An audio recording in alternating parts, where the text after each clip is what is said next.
अब त हजुरहरुलाई वाक्क भइसक्यो होला है, कति आएको भिडियो पनि भन्ने तपाईहरुलाई लागिसकेको होला हैन। साथीहरु हैन, अरूले तपाई भन्नुस् या नभन्नुस् मलाई मतलब हैन, तर म आफै चाहिँ मकै भन्दै म चाहिँ आफ्नो कामले चाहिँ निरन्तरता दिइरहन्छु। हजुरहरुले कस्तो हुन्छ त, म जस्तै गर्नुहुन्छ कि गर्नुहुन्न? हाई एभ्रिवान, नमस्ते सेवारो भन्दै तपाईहरुमा आज पनि मैले हैन कटिङ स्टिचिङको भिडियो लिएर आइछु। सो साथीहरु, यो चाहिँ कर्सेट हो। यो पनि भाइरल आमाहरुको लागि चाहिँ, विशेष आमाहरुको लागि मैले कर्सेट अनि एउटा कुर्ता चाहिँ सिलाइसकेको छु साथीहरु। अनि साथीहरु, हजुरले हेर्न सक्नुहुनेछ, मैले चाहिँ कुर्तीको कटिङ चाहिँ अब चाहिँ बटाबट कटिङ गर्नुपर्ने हुन्छ। त्यही भएर मैले चाहिँ कटिङ सुरु गरिसकेको छु है साथीहरु।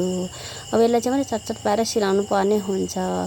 अनि साथी, अब चाहिँ म सिलाउनुतिर लाग्छु है साथीहरु। अब चाहिँ मैले यो चाहिँ लुपी पनि लगाइसकेँ। अब लुपीलाई चाहिँ मैले सिलाउनु पर्ने हुन्छ, त्यही भएर म चाहिँ धमाधम सिलाउन पनि लागेँ साथीहरु। ल, यसरी चाहिँ सिलाउनु पर्ने हुन्छ।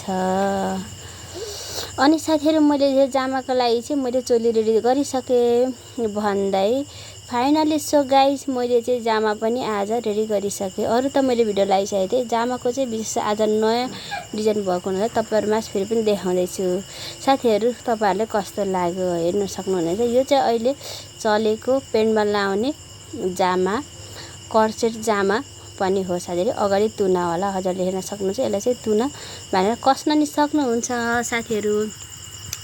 अनि साथीहरु, हजुरहरुले कस्तो लाग्छ हैन, हजुरहरुले कमेन्टमा चाहिँ अवश्य गर्न नभुल्नु होला। जति नै ज्याउ भए तापनि कमेन्ट चाहिँ अवश्य गरिदिनु होला भन्दै आजको फाइनल लुक चाहिँ यस्तो भएको छ साथीहरु। तपाईहरुले कस्तो लाग्छ? मलाई चाहिँ मैले गरेको काम आफै नै राम्रो लाग्छ, त्यही भएर म चाहिँ आफै खुसी हुन्छु।